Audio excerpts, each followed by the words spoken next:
Je n'ai pas aimé Spider-Man No Way Home.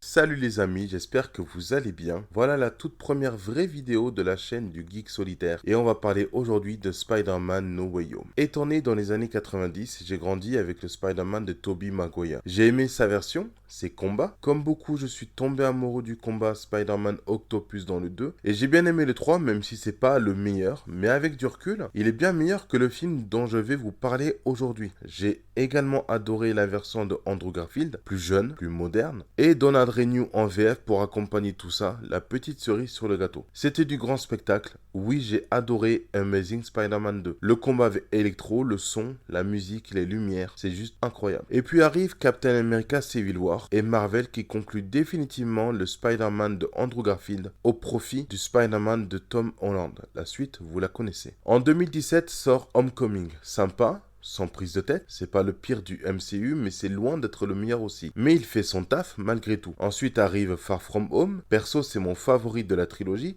Celui que j'aime le plus revoir avec un grand plaisir. Et arrive l'image du soufflet qu'ils font avec Spider-Man No Way Home. Que dire à ce sujet à part un seul mot? Pourquoi? Entre Ned qui ouvre des portails, Strange qui se fait one-shot alors qu'il a défié Dormammu et Thanos quand même, entre encore Strange qui fait entrer MJ et Ned dans le sanctuaire sacré pour une raison qui ne regarde que les scénaristes et les droits cinématographiques, il y a de quoi dire à ce sujet. Alors posez-vous confortablement. Les droits cinématographiques, quelle belle saloperie ces trucs. Mais en même temps, sans eux, en 2000, on n'aurait jamais eu tout ça. Bref, on y reviendra un jour. Quand arrivent les premières bandes annonces de No Way Home, déjà visuellement, c'est moche, c'est immonde. Adieu la beauté de l'illusion de Mysterio et bonjour le décor infect de la Statue de la Liberté en pleine nuit. Spider-Man dans ce film sera aidé par des versions plus âgées de lui-même, celles qu'on connaissait avant. Jusque-là, sur le papier, c'est très sympa. Ça fait même baver. On va pas se le cacher, surtout si on est né dans les années 80-90 comme moi. Entre parenthèses, on est la meilleure génération. Mais bref, passons. Alors oui, sur le papier, c'est beau. Mais en réalité, qu'est-ce que c'est que ce délire? Quand Peter rencontre Strange, quand le sortilège foire, d'après des tweets de la part de Kevin Feige lui-même, on apprend que ce n'est pas à cause de Peter si le sortilège foire, mais à cause de Sylvie Lophédotyr, qui a éliminé celui qui demeure. En éliminant ce mec, elle aurait détruit la trame même de la réalité. Ou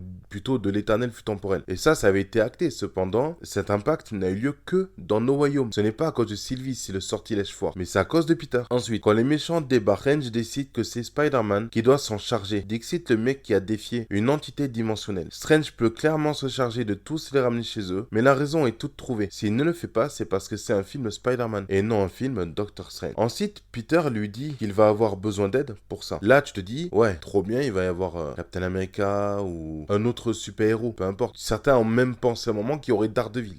Bref, mais non, on pensait même qu'il y aurait Strange vu qu'il est dans le film. Mais non, pas du tout. Il va être aidé par MJ et Ned. Parlons de lui, justement. À quel moment il comprend qu'il faut tourner sa main en cercle pour ouvrir un portail? Genre, il a gesticulé comme un teubé 2 fois avec ses mains. Perso, je suis comme lui. J'ai l'objet de Strange sur les doigts. Je crée des étincelles d'un coup sans le vouloir. Mais je me casse en courant, trace ma route. Mais pour lui et pour MJ, tout va très bien. Tout va très très bien. Strange emmène Spider-Man dans la dimension miroir, une chose dont lui-même a eu du mal à gérer la première fois. Et là, il se fait bolos par un super-héros qui aime la géométrie. Il fallait bien que Spider-Man brille durant un long moment du film, jusqu'à ce que Strange débarque enfin de sa prison. Ensuite, ce qui est fou, c'est que ce film a rapporté des millions alors qu'il tient son scénario sur un simple post-it. Alors que t'as des films qui proposaient du neuf et de l'originalité et qui se sont fait descendre. D'ailleurs, quelque chose me fume dans ce film. Il est dit que tous les méchants qui savent que Peter Parker est Spider-Man vont débarquer. Ok, jusque-là, d'accord. Ma question est la suivante. Que fait Electro dans ce film? Il le dit lui-même dans le film quand il voit le visage de son Spider-Man. Je croyais que tu étais noir. Je ne comprendrai jamais l'engouement autour de ce film si ce n'est qu'il n'a fonctionné que grâce aux anciens Spider-Man. C'est bien dommage qu'il ait eu autant de succès, sachant les problèmes de production autour. Au départ, c'était America Chavez qui devait ouvrir des portails vers d'autres univers. On aurait même dû avoir un combat Strange Mysterio, comme l'attestent des concept art du film. Et franchement, ça faisait baver. Bref, on va s'arrêter là pour aujourd'hui. Je donne donc à ce film une note 9,5 sur 20. J'ai passé un très mauvais moment dessus. On peut pas tout aimer. Ceux qui ont aimé, je vous envie, honnêtement. Merci d'avoir regardé jusqu'au bout. Je vous dis à la semaine prochaine pour une nouvelle vidéo. C'était le Geek Solitaire.